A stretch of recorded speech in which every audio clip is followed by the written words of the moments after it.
Salut les rétrofans. Aujourd'hui la petite vidéo porte sur les cellulos. Alors un cellulo, il faut comprendre qu'avant l'ère du numérique, donc avant qu'on fasse les animes sur ordinateur, tout était fait à la main. Souvent quand vous achetez un cellulo, en fait, vous vous retrouvez aussi avec un douga, donc qui est un dessin, vous voyez, qui est fait à la main. Hein. Et par-dessus ce dessin sur une feuille plastique, donc on fait le sel.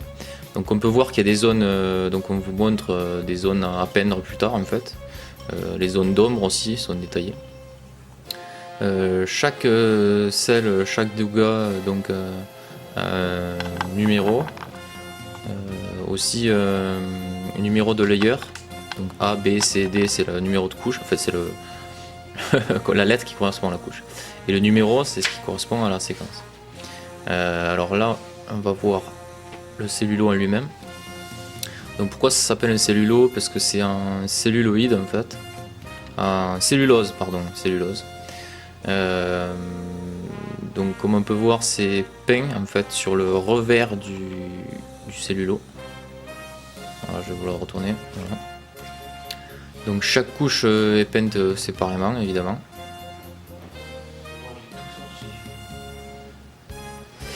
Et donc ce joli truc avec aussi un background, ça donne l'image finale qui apparaît dans l'animé. Donc là en l'occurrence il n'y a pas de couche d'arrière-plan. Souvent un arrière-plan est commun à plusieurs cellulos en fait. Voilà. Et des fois vous avez aussi donc des couches supplémentaires, donc ce qu'on appelle des layers. Donc en l'occurrence ici on en a un pour les blessures. Vous pouvez aussi en avoir par exemple pour les mouvements de la bouche en fait. Voilà. Ça évite de redessiner l'ensemble du personnage, on redéfinit qu'une zone. En fait. Voilà. Pareil pour les couleurs en fait. Des fois vous en avez aussi juste un changement de couleur.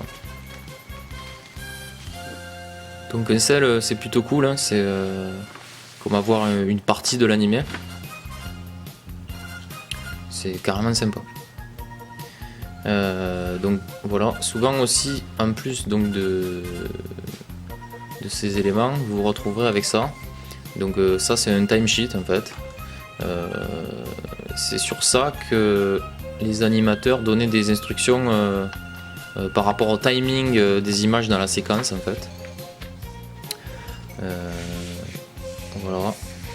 Donc il y a des infos par exemple pour les travelling, ce genre de choses. Donc avec le temps, on va zoomer. Voilà. Donc avec des petites annotations, évidemment je comprends pas trop le japonais, donc je ne vais pas trop vous donner d'infos sur ça. Voilà. Donc c'est vraiment très cool d'avoir tout ça. Il faut se dire que du coup c'est les animateurs et les dessinateurs qui travaillaient sur Dragon Ball à la Toei à l'époque qui l'ont eu dans les mains. Et donc ils s'en sont servis pour faire les images de l'animé que vous avez eu la chance de voir, en sous-titré ou non. J'espère que cette vidéo vous aura plu et je vous dis à bientôt pour de nouvelles aventures de cartes et de produits dérivés Dragon Ball Z.